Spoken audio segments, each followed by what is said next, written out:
Good afternoon, everybody. We are 10 days away from the 2024 presidential election.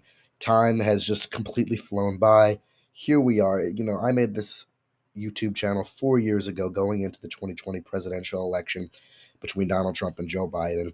And since then, it's really just flown by. Here we are 4 years later. We thought it would be a rematch, Donald Trump versus Joe Biden. Instead, it is Donald Trump against Kamala Harris. Since I've made my last presidential election prediction, there has been a significant amount of things that have changed. In particular, the betting market odds have trended significantly in favor of Donald Trump in comparison to where Trump was against President Biden before the disastrous debate performance on June 27th. In addition, a lot of the polls have started to swing much more in favor of Donald Trump's favor, much more in Donald Trump's favor, especially in the Rust Belt states. Previously, Vice President Harris would lead in those states. However, when you click on the actual state, if you go on the Real Clear Politics map, for example, you can see that Harris's lead eventually shrunk to now it is a small Trump lead, I believe, in each of the three major Rust Belt states, in addition to the fact that Trump has expanded his leads in Georgia and Arizona. Nevada is now going in favor of Trump again. So in terms of the last prediction, a lot more polling data has come out in favor of Donald Trump. Additionally, major newspapers, such as the Washington Post, the Los Angeles Times, have decided not to endorse a candidate this time around, meaning historically they've endorsed Democrats every single election. This time around, they're not endorsing the Democratic nominee for President of the United States. You have to ask that question, why are they not doing that? Are they not doing that because they believe that she's a poor candidate? Possibly, but it seems as if they also have other motives behind that with the potential and the writing on the wall that they could possibly see Donald Trump returning to the White House. At this point in time, it does seem as if Trump's return to the White House, barring something significant, is relatively likely. Now, that is not my prediction at this point. I'm going to make my prediction very shortly, but possibly that could relate to it. We've yet to see or hear from the New York Times. That'll probably be the biggest one. I would assume they would endorse Vice President Harris, but at this rate, you just don't know what's going to happen. And with all of that being said, Donald Trump apparently has gone on the Joe Rogan podcast today. So he is definitely expanding his voter outreach. Um, Kamala Harris continues to do her rallies across the nation. With that being said, let's get right into our safe Harris states. I'm not going to be particularly, sorry, not Nevada. I'm not going to be particularly um, careful on states like Oregon or Washington, although the margins will be different. Even a state like New Jersey or New York, at the end of the day, they will be Democrat states. As much as Donald Trump tried to campaign in New York, he's going to do a Madison Square Garden rally there. I just don't see the state going in his favor. Doesn't mean he shouldn't campaign there. It just means he probably won't win. So I guess it means he should campaign there. Um, but let's head into our safe Trump states. Also, a state like Alaska, people will say on their election predictions, oh, Alaska could fall into single digits. At the end of the day, we know that Alaska is going to be a Republican state. For the same reason as why I'm going to characterize states as Ohio and Iowa and Maine second as safe Republican states. Historically, they've been toss-up states. You go back to 2016, although Trump won them by very high single digits, they were considered toss-up states. Iowa, Ohio, and Maine second have trended significantly in favor of the Republican Party since Donald Trump has become the nominee and performed so well in them in each of the general elections that he's campaigned in. I think that he'll do the same thing this time around and probably win Iowa and Ohio by 12 to 15 points as opposed to upper single digits. He's going to expand his leads there, additionally in Maine second as well. With that being said, let's head into our likely Harris states. Likely Harris is going to be Maine at large, as well as Nebraska's 2nd Congressional District, getting her to 194 electoral votes, as well as the state of New Mexico. However, that is it for the likely Harris states. We saw a poll out of New Hampshire today with Harris only leading by 3 points.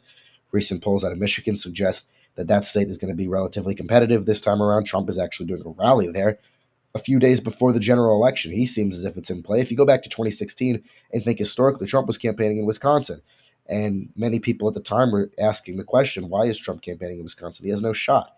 Hillary Clinton is up in the polls by 10 points there. At the end of the day, he won Wisconsin. So what could Trump be seeing in his internal polls this time around that's not even making him want to campaign in states that you would normally consider to be crucial, like Georgia and North Carolina, which he is, but reaching out to Virginia in the final days of the campaign where time could be spent in better positions? He possibly thinks he's a shot there. You have to look at the way that people are campaigning in many aspects as in the way that you predict your videos. You make your election predictions, as I, in my opinion, think should happen. So, although Virginia probably will go in Kamala Harris's favor, Trump certainly sees an opening there. And that should be a warning sign for many Democrats who look at this election and say, wow, I mean, if Trump is campaigning there, is he stupid or is he crazy or does he genuinely think he has a shot at winning the state?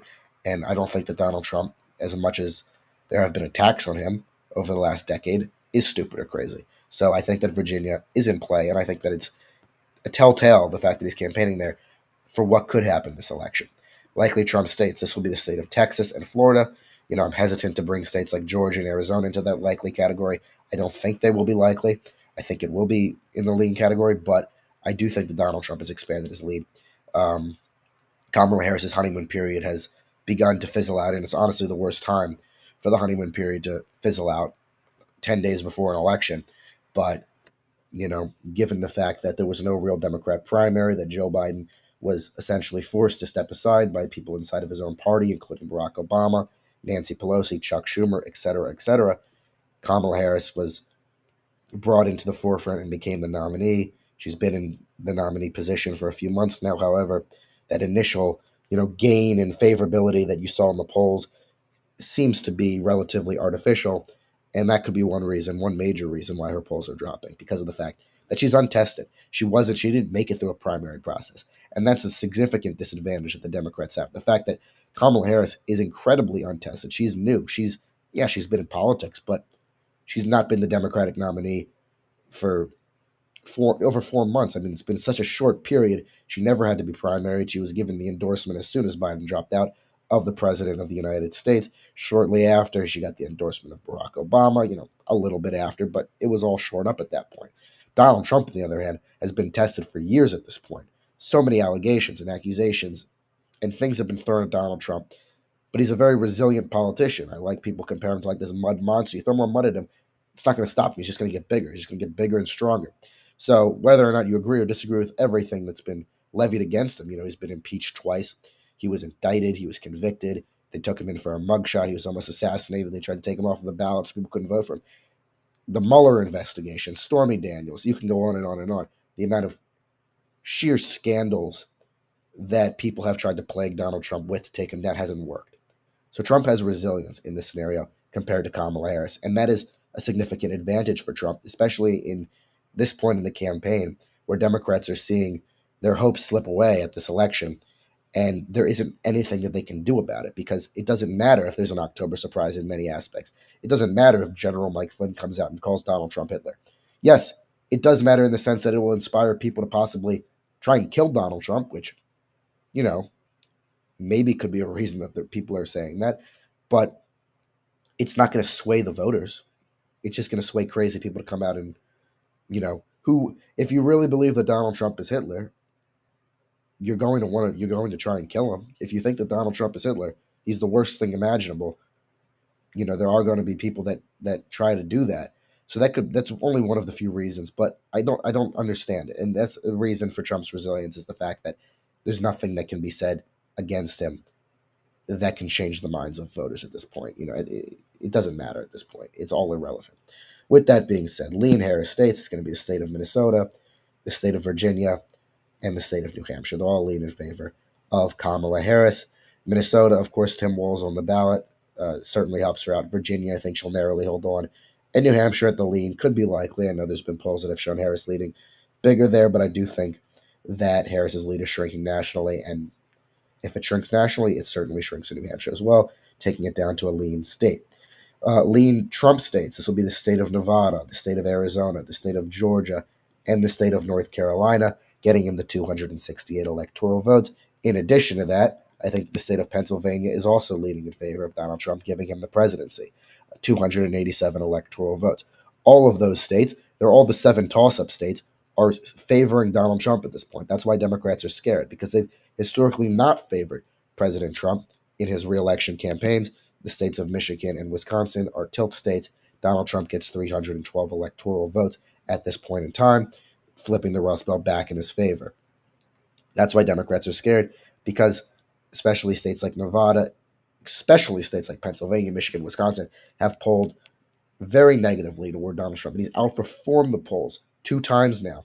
If he outperforms the polls this time around by half of the margin that he's outperformed historically Wisconsin, Michigan in, he'll win those states by lean the likely margins. And that's what's terrifying. The fact that it could be even bigger than what people are expecting it to be.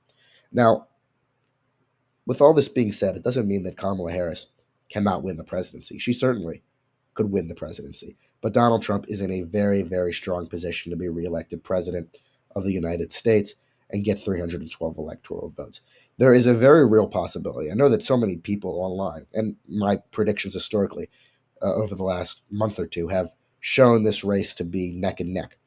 There is a very real possibility that it is not a neck and neck race, and that it either heavily favors either Donald Trump or Kamala Harris. And right now I have it at 312. If the polling data is not accurate and Donald Trump outperforms polling data, he could pick up states like Minnesota, Virginia, New Hampshire, making it kind of an Obama esque modern landslide. Now, it's nothing like Reagan, nothing like Nixon or FDR, but it's a very big victory for Donald Trump, considering the fact that people really didn't expect him to have this political comeback that he has had in the way that he's had it. If you went back 3 years ago, you would say, yeah, Ron DeSantis will probably be the nominee of the party.